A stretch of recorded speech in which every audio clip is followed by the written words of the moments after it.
Hello and welcome back to my channel.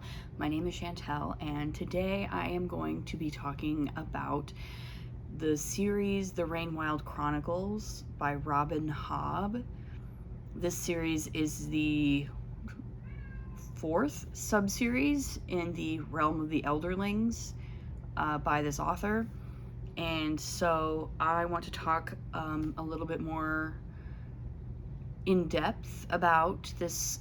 This is actually a 4-book series rather than a trilogy. There's 4 books in this series, and I'm going to talk a little bit more in depth about them and how I felt about them and how I think it fits within the broader realm of the Elderling series. So that is what we're going to do today.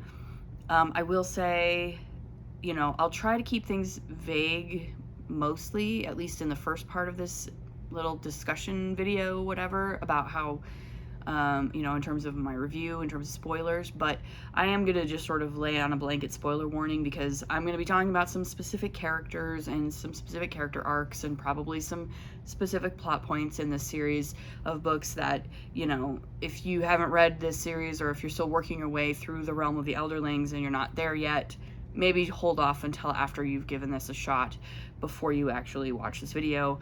This video is more of a discussion than it is a review, I would say. I'm not here to tell, I generally do not consider myself a reviewer in terms of like, I'm going to tell you whether you should read this or not. I don't think I really do that. I'm more of a, I want to talk about like specific points and maybe do a little bit of analysis and examining why I liked certain things or didn't like certain things. So that's what we're gonna do.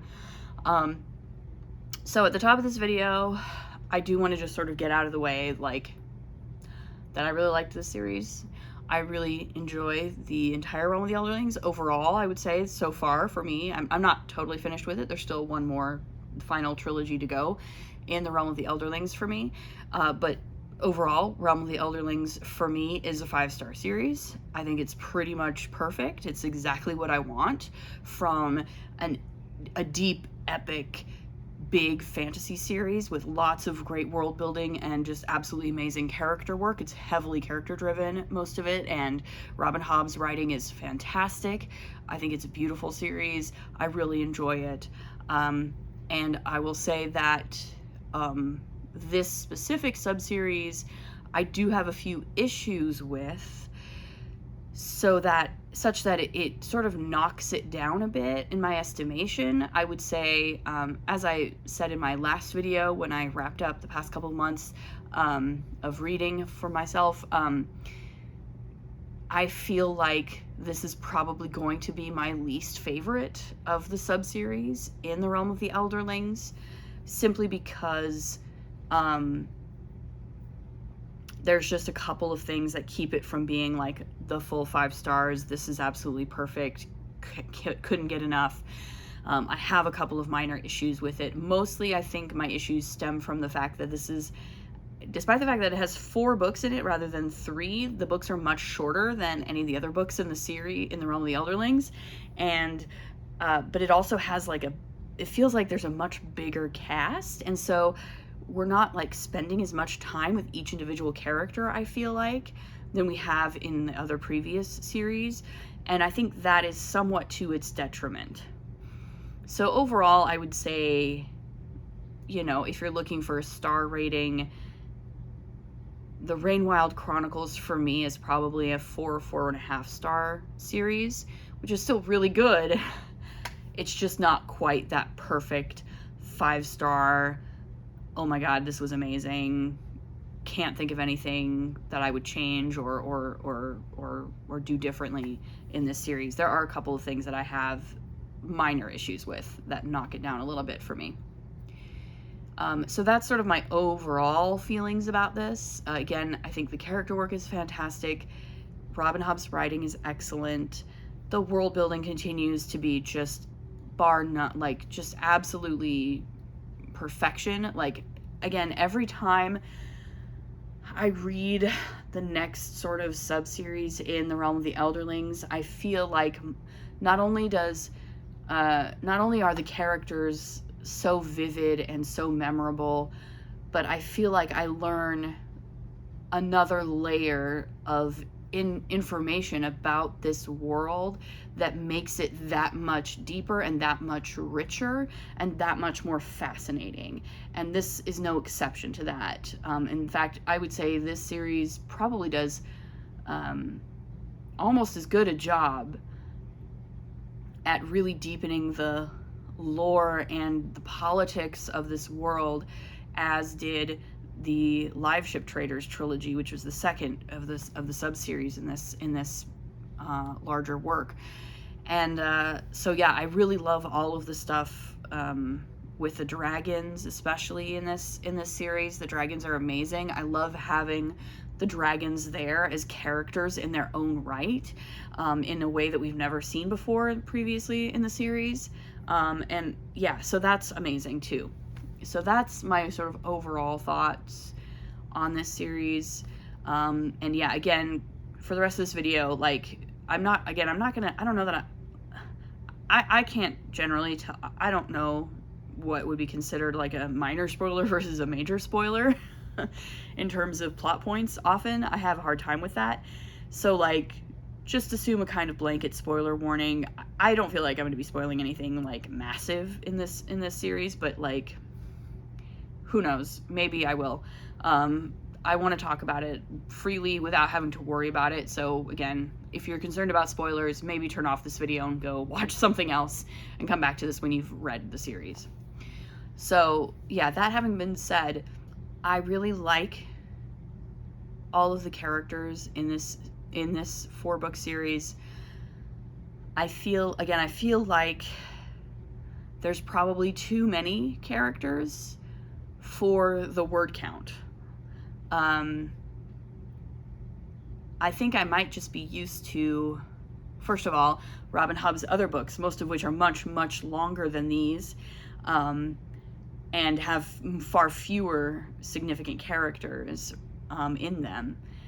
And also, I have read a number of series that do have huge casts of characters, but most of those are like A Song of Ice and Fire, which, you know, is like, every book in that series is like this long, and there's 5 of them, and it's still not even finished, and there's like, you know, a cast of 80 characters. And that makes sense to me, and we've been following all these characters for a very long time. But these are 4 relatively short books. I think the longest book in this series is less than 400 pages long, which is, again, that for Robin Hobb is quite short.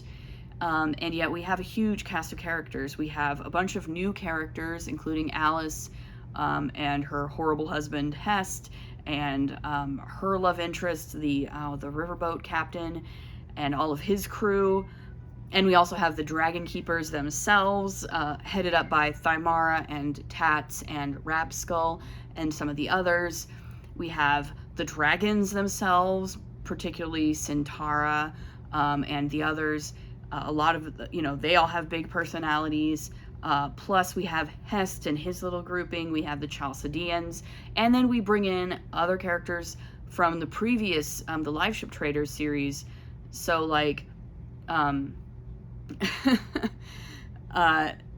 so we get our friends, the Elderling, they're now the Elderling King and Queen,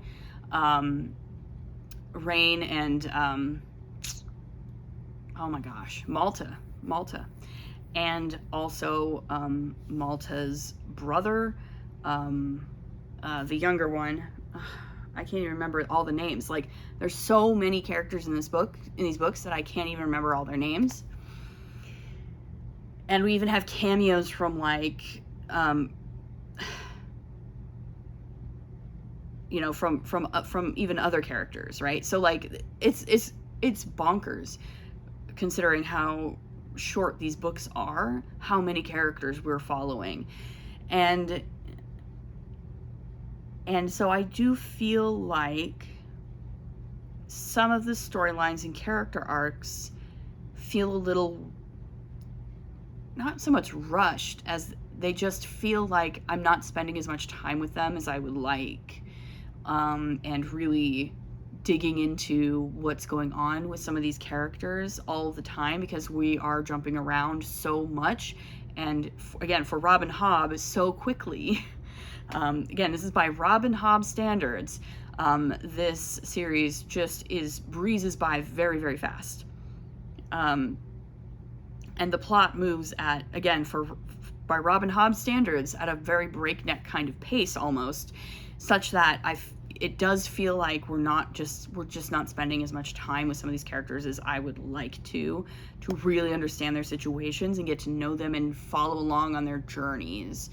I actually just had to look up a couple of the character names just so that I could actually talk about them in a little more detail. So, like, I think one of this, my cat is messing around now. I do think one of the storylines or character arcs that does kind of get a little bit short shrift in this series is Selden's. I feel like again, his captivity and then his relationship with the daughter of the Duke of Chalced, I think is really interesting. But it really didn't get enough page time for me, I felt like. It just didn't seem like there was enough there that I wanted more from it, you know? I wanted a lot more from it. And I wanted a lot more of Tintaglia and Icefire. I wanted a lot more of even Thymara's character arc, which to me didn't feel quite... It felt a little rough around the edges. It felt a little unfinished to me, I think. Again, I enjoyed everything that was there. I just felt like there needed to be more in some respects. I did really enjoy, though, again, like, the dragons are great. Centaura and Mercor and Spit and all the other dragons are amazing. Hebe is super fun. They're all such great and interesting personalities in their own right, and the ways that they grow and change over the course of the series are really dramatic and really fun and really interesting, and the ways that we, through them, learn more about not just dragon society, but also the elderlings and the past of this mysterious city that they find, Kelsingra, is really, really cool. And the way that they, for me at least, I think the story gets particularly interesting once they actually get to Kelsingra, which, again, I don't know that that's a spoiler, because that's, like, they set out to find it, and they find it by, like, the end of the second book, and then there's, like, 2 whole books where they're in Kelsingra. But I do really like... That's my favorite part of the story, is the back half of the series when they're actually at Kelsingra and they have to figure out what to do with it, right? They have to figure out how they're going to live here and how they're going to interact with the city itself, because there seems to be sort of 2 conflicting perspectives on how to deal with it. To some extent, they're conflicting, right? There's sort of Alice's feeling of, like, it needs to be preserved and it needs to be studied, and then there's Rapskull's feeling that it needs to be used and that they need to integrate it, and they need to sort of, again, they need to sort of make use of it, right? They need to awaken the magic, and this is their, in some respects, he believes it to be sort of their inheritance almost as the new elderlings, right? And so, like, it's a living thing as far as Rapskull is concerned, that they are that they deserve to and should be inhabiting and actually making use of, whereas Alice is more concerned about preserving the past and trying not to destroy it. And I like all of that stuff. Like, that thematic stuff is all really interesting to me. And of course, the continuing idea of, I'm sorry, my cat is very, very talkative today. Usually she's just, like, taking a nap when I'm doing this. Today, for some reason, she decided to get up and bother me. But yeah, and the thematic concerns of, you know, all of these societal outcasts sort of breaking away and creating something new, perhaps, and or Are they creating something new, or are they just perpetuating the old way of thinking, right? And that's another sort of tension that arises, particularly in the back half of the series, that I really like and I find it really interesting. So that all is great. And I also love the more well-developed the world becomes in terms of the politics of everything and how all of these nations and kingdoms are sort of at odds with each other or working with each other, particularly sort of the way that the Duke of Chalced is sort of obsessed with, he needs to be healed. He needs dragon parts to heal himself. And so he's like sending all these people to sort of infiltrate the Rainwilds, and the way in which the Rainwilds has already started to become more cosmopolitan in the wake of the events of the Live Ship Traders trilogy, but they're still very suspicious of Chalcedeans, and with good reason. And so there's a lot of tensions there, a lot of sort of cultural tensions going on that I think are really fun and interesting. And again, it feels very much like the world of the Elderlings is not stagnant, but is definitely like growing and changing. And this is clearly like a very important historical moment, a very important historical turning point for this world that we're seeing unfold through the course of this book series, which I absolutely love. I love that about it. So yeah, those are my thoughts, I think. I've probably forgotten something, but I have to admit I'm in a bit of a hurry because we're going to be going to the movies very soon here, and also the cat is being distracting, so it's kind of driven some thoughts out of my head. But that is what I thought of the Rainwilds Chronicles, and that is the penultimate sub-series of the Realm of the Elderlings.